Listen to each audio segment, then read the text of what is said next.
All right, welcome back, everyone. If you're with us live here, go ahead and flip on your cameras if you're available to. We'd love to see your faces on today's call. But I'm going to do a little bit of a different start to today's call, and I'm just going to dive right into the content. I've got a lot brewing in my world here, and a lot of thoughts going, and some good feedback from some of the clients I've been working with, and some of the challenges and problems that business owners have been facing here in 2023 and beyond. So let's really just let's start off with one housekeeping, and then we'll get into today's topics, which I've got already queued up for us here. So number one, I want to just invite everyone, if you are interested, we are doing a 2-day business masterclass here in Chattanooga, Tennessee, December 2nd and 3rd. If you're listening to this and you're thinking to yourself, where have I gotten stuck in my business? Is it a marketing problem? Is it an operations problem? Is it a people problem? Do I need to become world-class at recruiting and hiring and having those challenging and courageous conversations with my staff? Then this 2-day event is for you. It's not for everyone, right? It's not for higher volume clinics. It's not for people that are looking to grow and scale their businesses based on volume. That is not my type of mentorship or my type of coaching. We are trying to get more from less. So we are trying to see less patients than your average office, but have deeper, meaningful, more transformational relationships. And so there's a different way of marketing to those type of patients than your typical mill-like chiropractic clinic, if you'd like. So anyways, we'll discuss over the 2 days everything that goes into the functional rehab model. And some of it might be a refresher, and some of it might be a wonderfully new and insightful information that you can take back to your practice to help you reach your goals and for us to play a part in your success. So if you'd like to be my guest for the 2-day course, just shoot me an email, which is aearl@mwri.co. It's not .com, but it is .co. And just say that you would like to be my guest in Chattanooga, Tennessee, December 2nd and 3rd. It's our first ever business-oriented course. We've done over 150 clinical courses, and it's our first business masterclass that we're putting on. So we're really excited to go through that event. And if you notice, you've got to come to me. So that is Chattanooga, Tennessee is my home now. I've been here for 2 years. You've got to come to me. So usually we would do this in Chicago, where we got a clinic, we got everything. It's easy to travel in and out of. But that is because I have become quite time arrogant.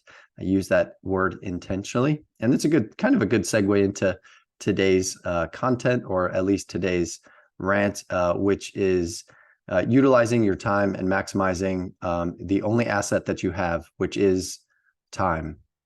And so today's call is going to be a little bit more reframing of false beliefs, or addressing things that just don't make sense to me. I have found myself saying that for a long time now, that whenever a chiropractor or a chiropractic group or a marketing group or society, culture, whoever says something that you have to do something a certain way, I just have found myself, maybe it's the contrarian in me, I've just found myself saying, is that so? Does it have to be that way? Is there any other way it can get done?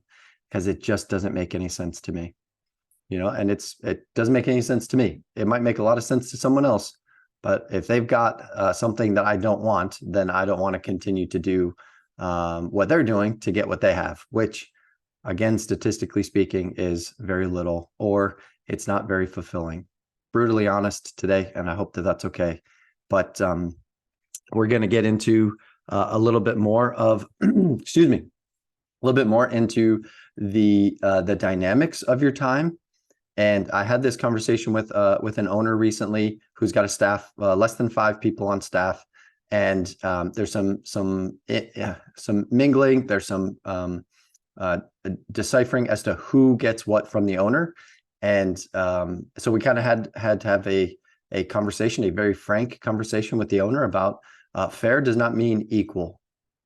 Fair does not mean equal, and what I mean by that is he does not have to dedicate 1 hour a week to every single employee, when sometimes people are more efficient. There are some clients that I work with that I talk to for 30 minutes a week, and we just get stuff done in 30 minutes. There are others that we could probably talk for 3 hours, and we would get just the same amount of work done as the other group that I talked to for 30 minutes.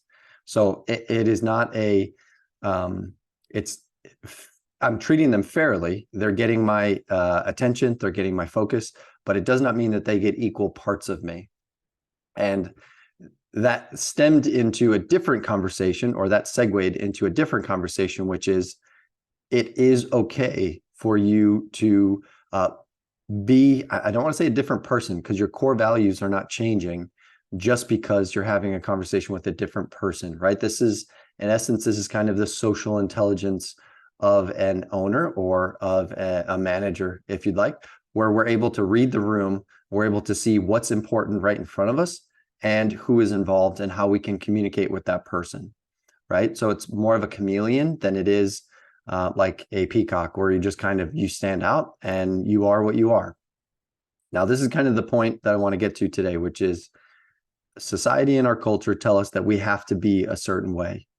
And like, you need to be true to yourself, right? Like you need to follow what's best for you. You need to do what's best for you. You need to love you. You need to, there's just a lot of, excuse me, there's just a lot of self, for lack of a better phrase, self-centeredness, because you need to be true to you, and you need, you are the cause of and the solution to all of your problems. And now I fundamentally disagree with that. But that's just what society and self-help books, they're just riddled with it. It's very difficult to read some of these books and listen to some of these keynote authors to just tell you that you, like, girl power, you can do this.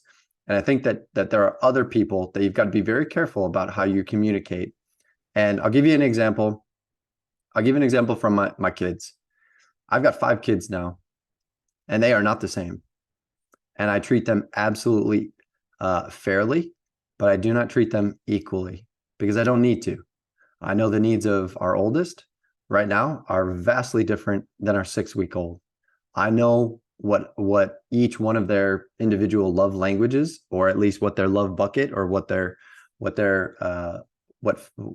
fills their we'll just call it attention. My wife and I refer to it as an attention bucket and a challenge bucket, or at least a empowerment bucket. It maybe is a better way of saying it. So each day our kids need to be given individual attention that meets their needs, and they also need to be challenged to that higher standing, whether it's with school or with sport or with some type of activity that they come up with on their own. But they need to be challenged individually. And that looks very different for our 12-year-old Ava, who is like a third parent, who's very responsible, who's very respectful, who is a good steward of her own money, who is really a delight, and she's very easy to parent. I could just give her one look and she'll know if that's like a good feedback loop, or that was not what mom or dad wanted her to do in that moment. But it just takes a look, right? And then our son, he thrives on a very different set of rules when it comes to the same thing, empowerment and or attention. And he thrives on one-on-one time. He thrives on adventure. He thrives on very primal things, fishing, hunting, climbing, like playing sports. But he also has a very soft heart. And so his attention is a very different bucket to fill than Ava's. And I'll just kind of zip all the way through to the bottom, where Elias is 6 weeks old. And I don't know yet what type of person he's going to turn out, but his needs right now are very different than our older 4. And so I cannot treat them equally right now. I cannot give each one of them my physical attention, right? Elias gets most of my physical attention right now because I'm physically holding him because he can't walk. He can barely lift his head up, right? Fun fact for those of you who know DNS, he successfully got into some tummy time over the weekend, and he was able to get into like an abridged 3-month position where he's able to hold his head up without toppling over. So he's already advanced for his age, and it is fun to see the developmental progress within my own son's life. But getting back to it here, Elias requires a very different set of attention. Can't really challenge him yet because he's kind of like a blob, and he doesn't even really have a fully developed central nervous system. So I can't really challenge him, right? I could do tummy rubs and stuff like that, but that's just about it. But as he ages, and this is how I want you to take my story with my kids. I want you to know that the questions that I ask myself and the questions my wife and I talk about all the time are not about who we are as parents right now or who our kids are right now, but it's who we are becoming as their parents and who our children are becoming, right? Where we are actively playing a role in our child's journey, whether that's with school or sport or in their own faith or in their own walk, that we just play a part of it. But the question that I want you to think about today as it pertains to you in your personal life or you and your staff, I want you to think about this question, which is, who do I have to be today? Who do I have to be today? My mentor, my coach, asked me that question when I was scattered all over the place with 7 irons and 7 different fires. And he asked me who Alex wants to be today. And tomorrow when I wake up, sometimes it'll be different. And the day after that, I'll wake up and it'll be different. And I was given, peace knowing that I don't have to be, who I say I'm going to be and just label who I am in a given day like a robot, but that I can use the social intelligence that I've been given to read the room and recognize the needs of the room and go, okay, this person, they need a little bit more attention. This person, they need a little bit more empowerment. This person's just not cutting it. I need to have a conversation with them. I need to be brave. I need to be courageous. I need to have that conversation with them and let them know this is not going to plan. This is not how I envisioned this. So we gotta problem solve here, or you got to move out. You got to step out of my business. But I then have to put on a different hat and go, okay, this other person, what you clearly need some attention. What type of attention can I give you? I'm not talking money, although people will say they want more money from us. It could just be something as simple as verbal praise, right? It could be that a staff member of yours has been doing really, really well for many, many months, many, many years, and they haven't gotten a single thank you. You've given them a raise or maybe a Christmas bonus, but just hearing the words thank you, well done, from the boss, from the owner, would mean way more in the bank, figurative bank, would mean way more in the relationship bank than any dollar amount. And there are some people that are wired that way. If you publicly praise them, or you just write them a note and let them know how grateful you are. But that's you being able to read the room. And again, society will tell us that you just need to be you. And if other people don't like you, then, tough on them. It's their loss. And I disagree with that. I disagree with that notion wholeheartedly, because I think that it's actually our job to see where our people are at, to meet them where they're at, to call them to that higher standard. And if they rise, and they rise with us, then they will see the benefits in their own personal growth. Because ultimately, we're in the business of growing people within growing our business. And the business can't grow until the people within it grow as well. And the people within the business can't grow until the owner grows personally, right? Personal growth precedes business growth every day of the week. But it is a fair question that I want you to start asking yourself, which is, who do I have to be today? Okay. And you will know that you will speak to staff differently. You will know that you will treat staff, respectfully and with the same amount of dignity, but you will treat them differently. You cannot approach every business interaction the same, because it requires a different element, and it might require a different element of you. And so I want to just give you that opportunity today to just hear that you do not have to be, the same rigid or the same persona based on the circumstances around you. Because like our children, they have different needs and they have different receptive, capabilities to the way that we communicate, the way that we empower, the way that we challenge, and the way that we love our kids. Our staff are the same way. So I want to just share with you guys that you can be someone today and be someone different tomorrow, because that's what the business needs. Now, again, I hope you hear me. I'm not saying all of a sudden you're changing core principles of your business. I'm saying in the management of your people, that you can treat one person one day and the next day treat someone else completely different. You're not being, a chameleon. You're, in essence, you're just approaching them where they're at. Because, and I know for those of you that are already on the call here, you know that each person is wired differently. You know what you might, or hopefully you know what motivates them. And so that would be my encouragement to you, is to find the thing that motivates your people, share that common ground with them, and celebrate it when they reach their milestones or reach their goals. But make no mistake, you do not have to treat them equally. You can treat them, and you should treat them fairly, but you do not need to treat them equally. Kind of a contrarian view, I know, but there are some people that will say that they're motivated by money, but then all of a sudden when you give them a public praise or a pat on the back or a day off or a trip to the spa or whatever it is, all of a sudden their productivity goes through the roof, and they weren't really incentivized or motivated about the money. They were incentivized and motivated about the attention that they got from the owner. And again, most people just want to know that they're doing a good job, because most managers out there are terrible at telling people the good that they're doing, myself included. Most managers out there are very good at telling people what they're doing wrong. And most managers are very poor at holding the standards and having direct conversations when people get it right.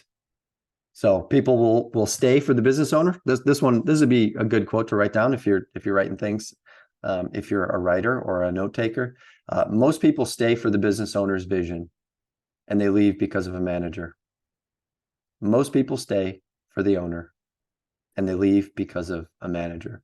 Now, what's interesting is, if you're just starting out or you're building a team, you probably are the owner and the manager.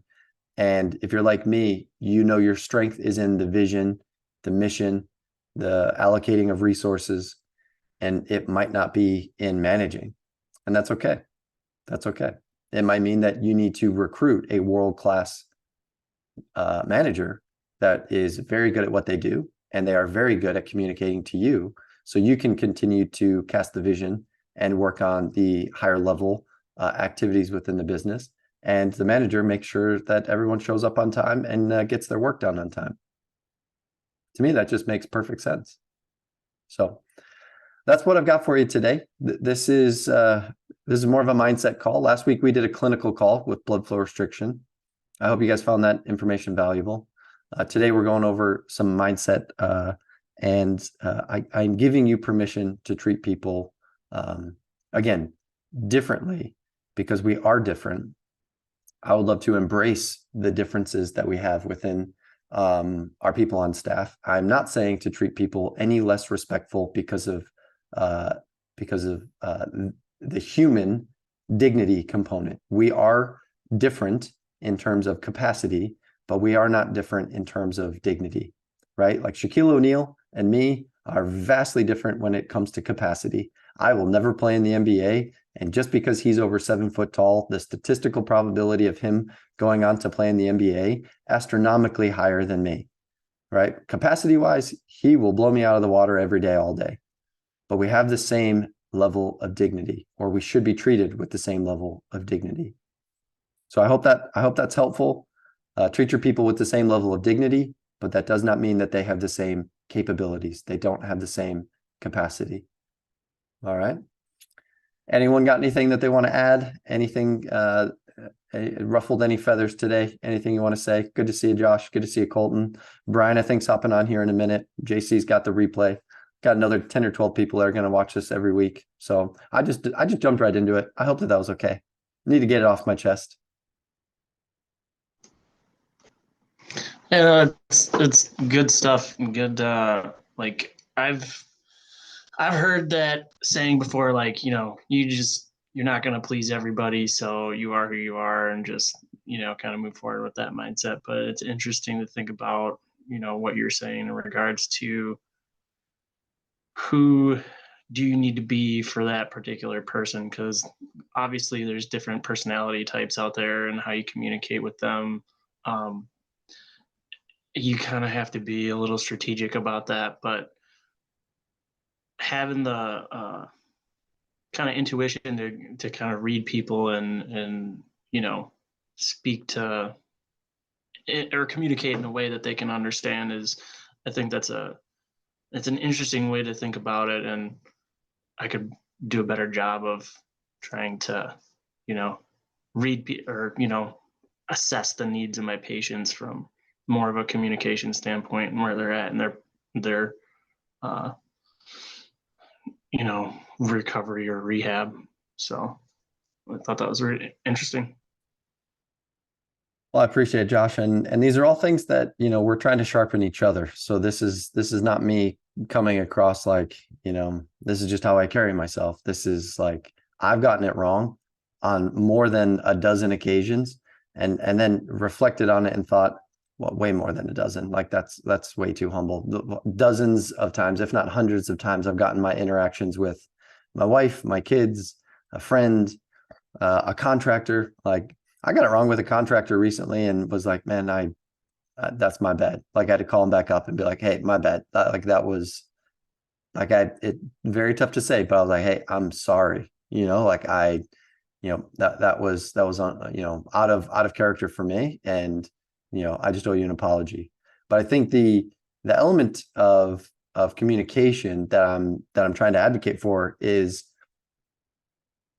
and I know I said it a minute ago, but it is okay for you to recognize the needs of the person in front of you and to act accordingly, as opposed to being rigid and inflexible for the sake of Josh or for the sake of Colton or for the sake of JC, for the sake of Brian, just for the sake of it. Like, this is just who I am. And I see that as just a giant wall. Like, you're just putting a giant wall up and it puts a barrier, sometimes a figurative barrier in the relationship. And I don't want patients to feel like there's a buffer between us. There are limits between us, but there shouldn't be like a boundary or a barrier for them to be treated with that dignity that I was talking about, right? Like our patients shouldn't feel shamed, shouldn't feel guilted for coming in or not coming in. So I think there's an element of communication that, like, you just read the room and choose the most applicable and the most efficient or effective, probably effective, not efficient, the most effective form of communication that person needs. And you will just see that the barrier gets dropped. The barrier drops just because you are communicating with them in a way that most people don't. Because if you look around in your life, you look around at the store, you look around at the mall, wherever you're going, if you still go to malls these days, people just put up barriers everywhere. Nope, this is who I am. Not going to change. Nope, I won't change. This is me. You either love me or you hate me. And I think to myself, is that true? Could it possibly be that you could change? You're just choosing not to. Could it possibly be that you will change when the circumstances change? So therefore, if I help change the circumstances, would you change? Because if your answer is no, then I'm not changing the circumstances. But if your answer is yes, and I do change the circumstances, now you have a choice. Do you change or do you stay? And we're getting a little bit into behavioral psychology here, but this is actually how some patients give up smoking. This is how some patients like do a 180 on their diabetes medications. This is how some patients, they go from like type 2 diabetes, metabolic syndrome. They look like they have a 2-liter of soda every day and Doritos for dinner. And then all of a sudden you see them next and you're like, whoa, what happened? And it's because someone had the audacity to tell them that what they were doing was wrong. They had to say the truth. It might not be that person's truth, but they had to say the truth. What you're doing is killing you. The way that you're living your life is not going to be a sustainable model. You only have one body, and right now you're not treating it very, very wisely. So these are just some of the conversations I think break down the barrier respectfully, but at the same time letting people know that we have this one life on this earth, and it's really our place to let them know if they're making wise choices or not, and then to guide them to making a better choice. So, Colton, anything? You might just be in the car in the background, but I just want to hear any thoughts that you might have.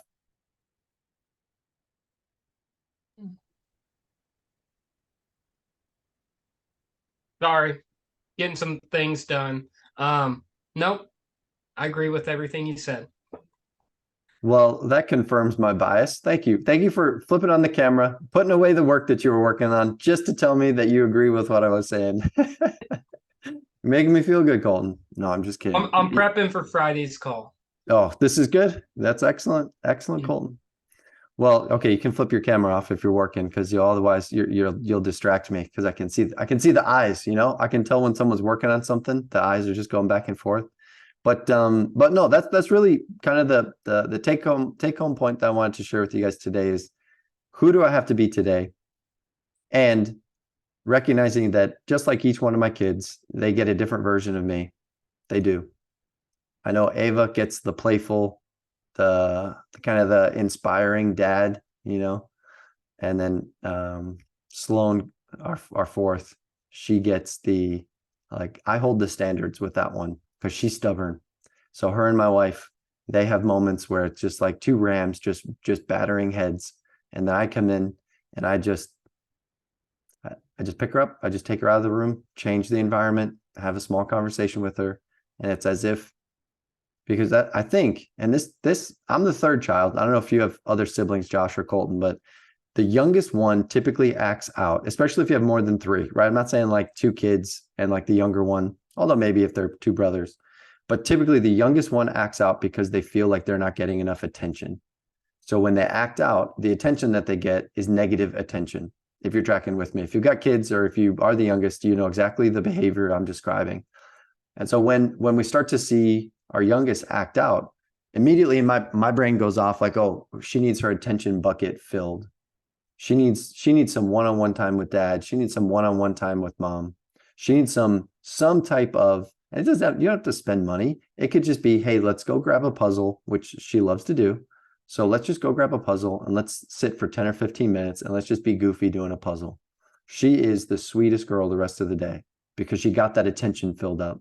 Then once the attention bucket is filled up, now we can have the empowerment, or we can have that challenging to that higher standard, right? This would be something like, hey, do you want to help me set the table? Show me how we set the table. I'll help you, but we want your help as well to set the table. And she's 4. She's 5 now. She just turned 5 last week, and she can fully set the table. And there are some days where she fully chooses not to cooperate. And it's like, oh, well, we can't ask her to do something after we've not put the attention bucket in front of it. We can't ask her to do something if we haven't given her the thing that motivates her to do the thing that we want. You get it? Like when we do that with our staff as well, we can't ask them to stay late. We can't ask them to come in on a weekend. We can't ask them to do X, Y, or Z unless we've already given them the attention bucket that they need. So what is that attention bucket that your staff need, so that when you ask them for something else to challenge them, if they are truly a team player, if they're truly in it to win it, what is that thing that you could first give them so that when you come back and you ask them for something, they are chomping at the bit to help you because you've already filled that bucket up. And I mean this genuinely. I'm not saying butter them up. I'm not saying get them something that they really wanted just so you can ask for a favor later. Your intentions do matter here, because we've all been around those individuals that butter us up, and it's very complimentary. You feel very good about yourself. But then when you realize that what was behind the compliments, or what was behind what was behind the referral, what was behind the word of mouth was truly something way bigger than what the compliment was to begin with. So it absolutely buttered you up, and you just feel dirty. You just feel used and abused just because someone else wanted something from you. And that's happened to me several times, especially on the seminar circuit. I might have shared it with you guys a couple of times, but there's an individual that almost reaches out to me every time there's a big event going on. and he wants to be involved. And I've not ever had a need for him, but he reaches out and lets me know that he's sending people to sign up for the event. So he thinks by sending people to sign up, then I will turn around and ask him to participate in the event. And the first time he did it, it really left a sour taste in my mouth. The second time he did it, I thought, maybe this is a trend. This is a pattern. Third time he did it, I was like, no. Fourth time, stopped responding. Fifth time, stopped responding. And he just disappeared from my communication log. I just didn't like the feeling of being used. Didn't like it. Didn't like it at all. So your intentions do matter. This guy's intent was not to get someone signed up for the seminar. This guy's intent was to be involved in the seminar that he wasn't included in on. And he was missing out. So he thought, I'll just wiggle my way in. I'll get what I want out of this. And therefore, I will come across like I did him a favor. And therefore, I will then be invited to come speak. Well, I didn't like the feeling of being used and abused. And so your intentions do matter. You have to come across the right way when you're communicating that your attention, just like you would to a kid, to an employee, to an intern, if you have someone, communicating to them like you genuinely care about them and you care about their interests, because I think you guys do. Otherwise I don't think you'd be on this call. So I do think that there is an element of credibility. You got to be very genuine. You have to mean it. If you're, you can't fake it, right? Like you have to actually genuinely mean it, the attention that you're giving your people, but it will turn out in the long run, categorically, higher returns when you show that you give a crap about your people. So that's what I've got for us. Any questions, Colton? Any specific questions that the group could benefit from? I know you said you were writing stuff down for Friday. Is there any bigger questions or any marketing, sales, conversion, anything? Or Josh, any questions that you have that the group could kind of unpack together, or that the group could learn from through your question and answer, almost like a Q&A session? If you have any questions here to wrap up the next 15 to 20 minutes.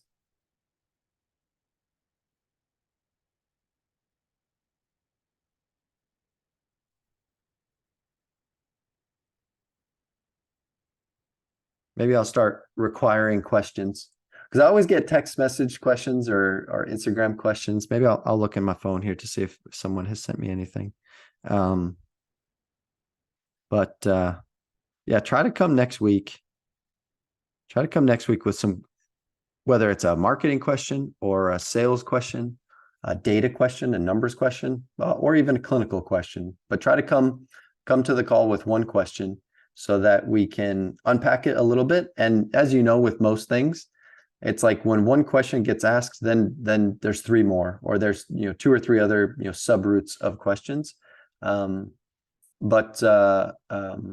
if there are no questions, I'm inclined to just kind of cut it in the next couple of minutes to just let you guys get back to your regularly scheduled week.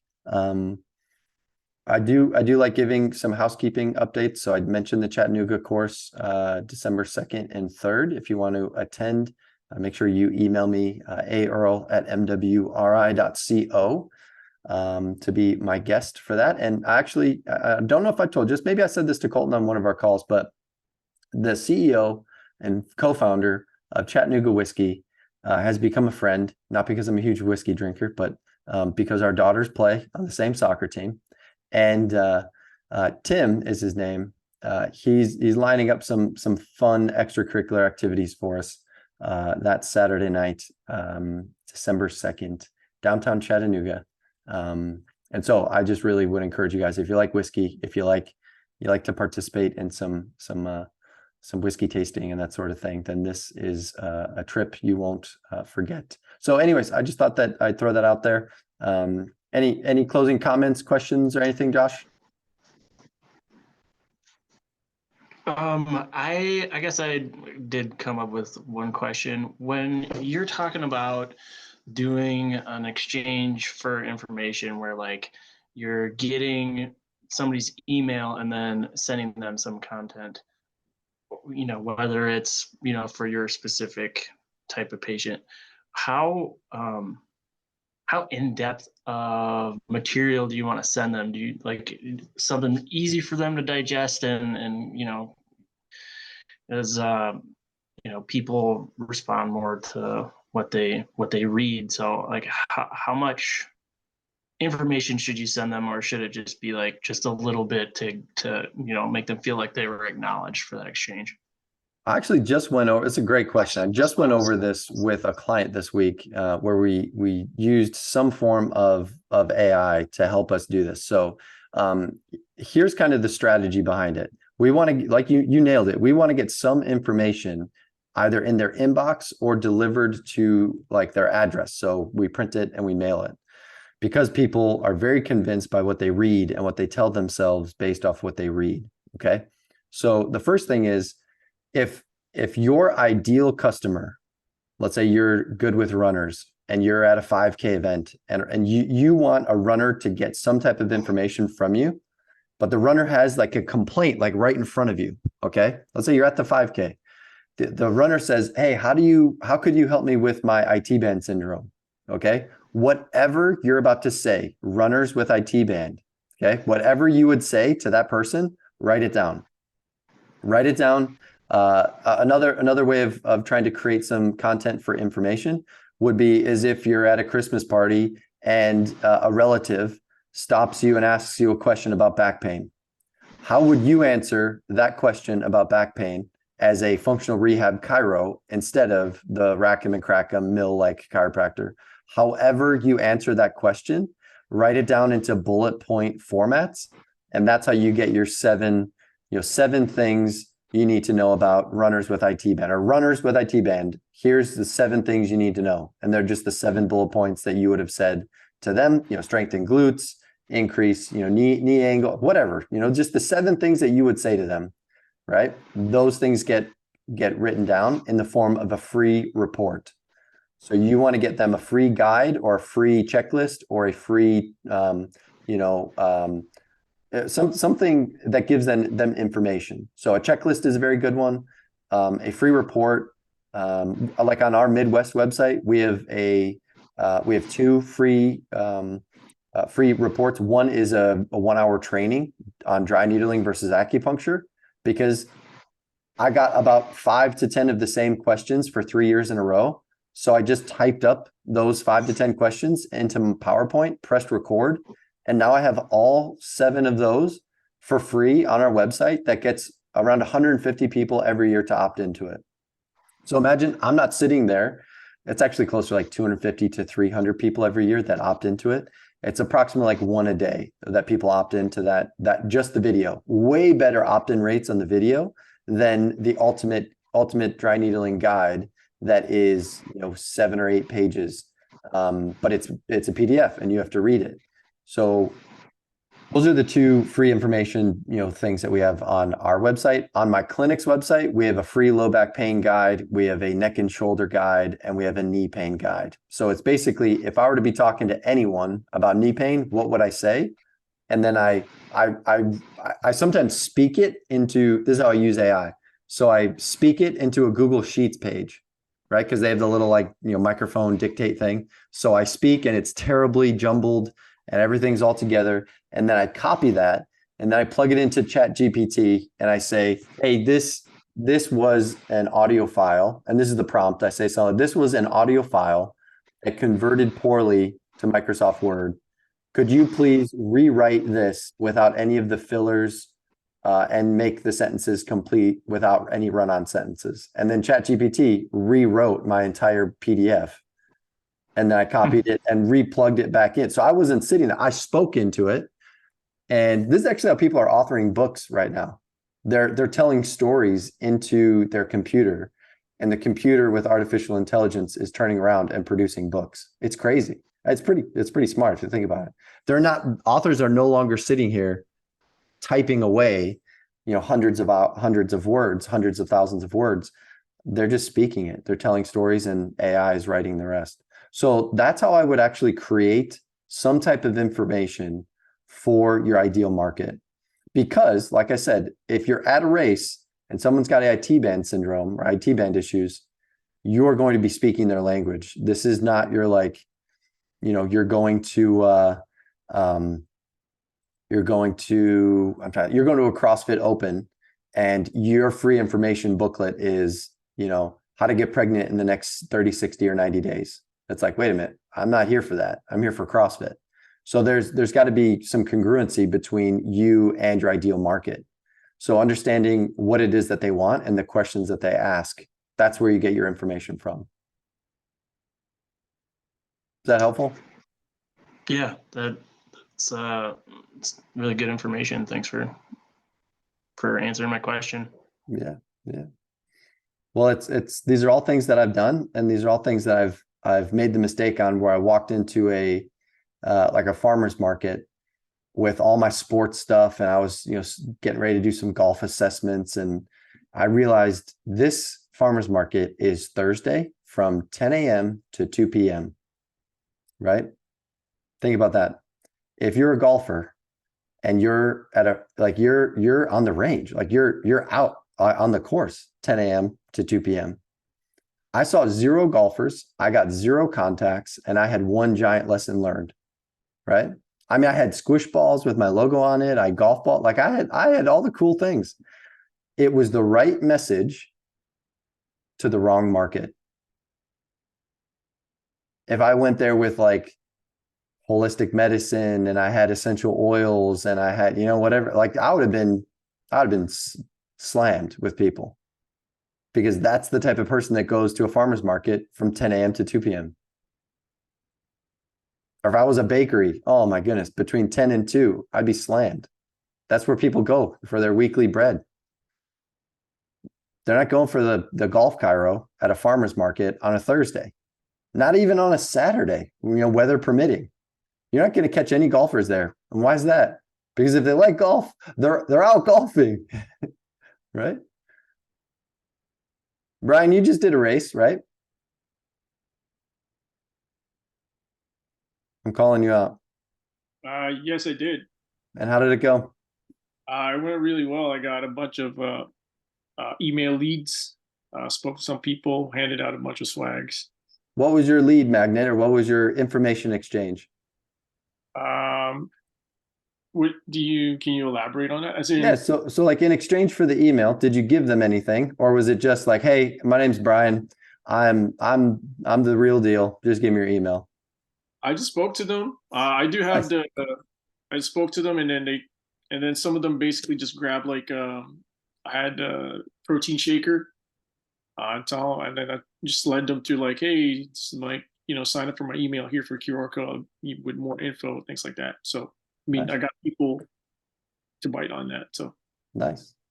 Now the game is afoot, Brian. Now it's you got these leads, right? We call them warm leads because no one held a gun to their head. They picked up the shaker. They picked up the they picked up the pen to write down their email address on there. Now, some people just are interested in taking the free stuff like that. Just call a spade a spade. 10% of people just want the free stuff. Yeah. But 9 out of 10 then are warm leads. And if you're ever slow in your clinic, always look to the warm leads first before you ever pay to get cold leads, right? Like cold outreach or like wishful mailings. And I love mailings. I use a lot of the mailings for Midwest educational events, where we just drop, 2 to 3 part mailers into cities that we're headed in, 3 to 4 months before we show up there. That's cold traffic. I'm driving cold. That people don't know that we exist until they get a thing in the mail saying, hey, we're coming to your town for a dry needling class. And we spend $2 to sometimes $5,000 a class on old school snail mail. Yeah, we do. We spend a lot, but that's cold. If I had a choice, I would go after warm leads every single time, all day of the week. If I had an appointment setter, which I've been looking into, if I had an appointment setter, or if I had a sales guy or girl, I'm not trying to be sexist, but if there was a person in my organization and they said, we want to get your first 50 signups in the next 30 days, what would you do? I would say call every warm lead, every person that opted in, get them on the phone and talk to them about if they've watched the training video on dry needling versus acupuncture, if they were able to get all their information that they needed to make a wise decision about their needling train. See, just mirror exactly how I'm talking about your patients. Did they get the information that they wanted in order for them to make a wise decision? If yes, great. Have you considered taking a course with us? If yes, great. Which city? Which location? Which type of class? Are we doing pelvic floor? Are we doing 1-2? Are we doing advanced techniques? What are you looking to take? But if they say no, okay, then that means they need more information or they are concerned about price. So now this becomes a sales conversion. How do we discuss that we are $1,300 for a dry needling class and our competitors keep going down in their price? Our competitors were $9.95, then $8.95, then $7.95, then $4.95 I recently saw. And I'm okay with that because I'm cool with competition and prices changing, right? We haven't changed our prices. We haven't. We've just added value. If you could add value, your prices can go up. This is the difference between authority marketing and commodity marketing, right? Authority marketing is, he's so good, how much does it cost to work with him? Versus commodity pricing is, we just got to find the cheapest price. Instead of people calling you up saying, are you a chiropractor? Can you treat back pain? What are they telling you that they value? Chiropractic care. If they're telling you that they value chiropractic care, the price is relevant to them, which means your prices are on the chopping block. And if you're too much, they will leave and they will find the next person who's cheaper. They will just search like an oil change. They know that if you're $49.99 for your oil change, they know that they can go to the express oil change and get it for $19.99 or Jiffy Lube for $22.99. They know it. They know that they can go because it's honestly what we are allowing them. I say we as in us and our staff, we are allowing them to value something other than what they really should value, which is the outcome. The thing that they can't do is what we sell, not chiropractic care. If someone, the very next time someone calls up your office and says, how much for a new patient? I've just moved here. I need to find a new chiropractor. This is called takeaway selling. I would just say, hold on a second here. Let's make sure we're a good fit for one another first. What is your understanding of what a chiropractor does? I literally start asking people and they're like, well, you got these, you have good, adjustments and you crack bones and joints and all these things. And I'm like, okay, great. Like you just described about 70, maybe 60, 70% of our profession. But now I'm going to ask you, what do you know about me? What do you know about my business? And they're like, well, aren't all chiropractors the same? Aren't you guys all the same? You do the same, right? You just crack joints, move bones. I was like, well, if it's right with you, do I have a minute to explain some of the differences between your traditional chiropractic clinic and how we do things here? You notice how I even slowed my voice down. I want you to know that you are about to make a really good decision, but I'm not going to rush you. And I don't want you to rush me. Let's slow this down a minute. So your typical, and this is where I start painting a picture of the differences between what is out there and what they didn't know existed, which is me. They didn't know I existed. They didn't know that something else was different that existed, which again is me. So I say this. All right. You've made a really good choice in calling today. So first of all, congratulations. A lot of people find us through different means, but word of mouth and referrals and our marketing efforts, it really does, it means a lot. So thank you for picking up the phone and calling today. What I want to share with you is this. Most traditional chiropractic offices have a higher volume, lower time model in which you can expect your appointment to be anywhere from 3 to 5 minutes or less with the doctor. Then from there, you either leave and you get adjusted and you leave, and that's the end of the treatment. Or you go back to a therapy bay and you sit on a table and they've got they've got a tech. I use the word tech on purpose. They have a tech that puts you through some type of therapy or modality. It could be a roller table, could be heat, could be cold, could be electric stim, and they get you feeling pretty good over the next 15 to 20 minutes, and then your appointment is done. Okay, that's an overwhelming majority of offices. However, what we do at our office is a bit different. So from the beginning all the way through the 30 to 45 minutes, depending on your appointment length, every minute is spent with a doctor. Any deviations, any pivots, any concerns that your doctor has, any progress, any improvement that your doctor sees, you can be rest assured that when you show up for your appointment, your doctor will know about it. Your doctor will see exactly where you're at with your progress, and he will be closely monitoring all of your progress when it comes to soft tissue, when it comes to joint mobility, because he or she is going to be the one doing it. Everything is one-on-one individual treatment plans dedicated to getting you as close as possible to achieving your desired goal, which is, playing 18 holes of golf without back pain, running your first marathon, whatever. Remember the internal emotional driver. Insert that emotional driver at the end. See how I just painted a picture between one is a chiropractic clinic and the other is way, way more in depth. One is like, wow, I actually have a chance to be a completely renewed person, right? And so that's how I communicate the differences between a traditional chiropractic clinic and what we do. I don't say we're better. I don't say we have more certifications. I don't say, anything that could be even remotely construed as defensive or entitled. I just say the facts. We spend more time. We have a dedicated one-on-one provider, and it's an individualized treatment plan. We don't do cookie cutter treatment plans that we just rinse and repeat and just change the name on the top. We don't do that. You are an individual, and we will treat you as such, and you will get our undivided attention. So that's how I communicate that. That's how we can get away from, by the way, commoditized pricing. I'm limited in how much I can charge. Absolutely limited. The other way, with the authority marketing, which I just kind of had some authority even in my tone and the way that I was describing things. The authority marketing and the authority sales it's the difference between someone asking you how much for chiropractic care, how much for an adjustment. Oh, I got tired of people asking me how much for an adjustment. It's like, how much for a session? Like, before we even do that, why don't we just see if you actually need to be adjusted?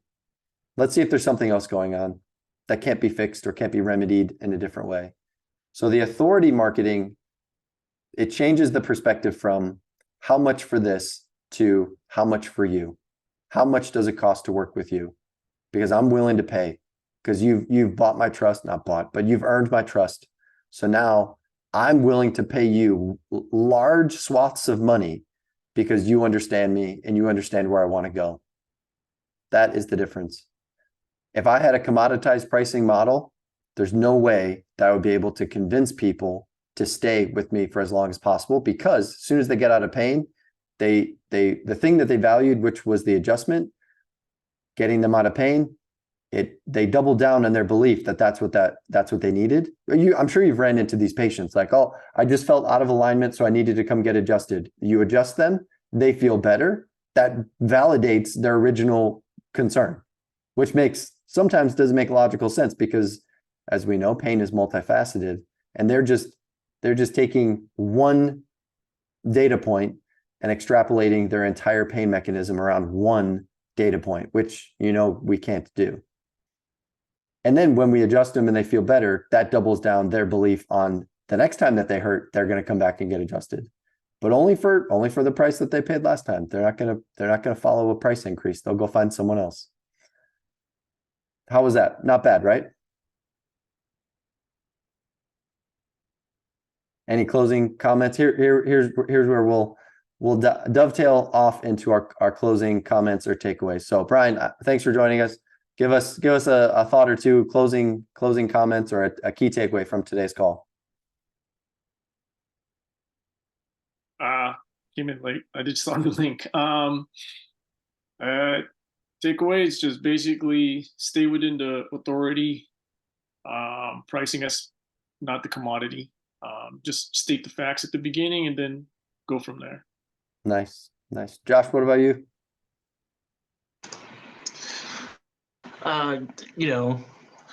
Employees definitely, if you're a good leader, have good vision for your company, they'll stick with you for that. But most of them, leave because of poor managers, and that makes sense. Sometimes managers don't have the right approach to, managing everybody. Can't manage everybody the same. So when you try to do that, people will just get fed up and bounce. That's right. Well, I'll leave it here because I always like to respect your time. Right on the hour mark. Same time next week. Appreciate you guys. Brian, we'll connect. I apologize for today. I had a little miscommunication with Brian, but we'll circle back tomorrow and we'll get connected on our regularly scheduled weekly call. And Josh, I'm always here for you. If you need anything, shoot me a text or give me a call, and we can continue on this journey together. But same time next week, and I'm sure we'll have another good topic, another good rant. But I wish you the best of luck, both of you. Continue on, keep making progress, keep impacting the lives of your people and your patients, and continue on. I appreciate both of you hopping on here today. I know the people that aren't on the calls, what are they waiting for? Hop on these calls. Let's go. We need a group community here. And again, I think it might be a timing thing, because Wednesdays at 1:30 Eastern might pose a little problem for people that have busy schedules Wednesday afternoons. And I did kind of just start this up, according to my schedule. But as people enter my world, they're going to be told this is when we meet. So just letting you guys know. All right. I will let you guys go. Enjoy the rest of your day. I'm off to about, 82 degree weather here in southeastern Tennessee. Can't complain. Cannot complain. But I will talk to you guys same time next week. I appreciate you. Talk to you later. See ya.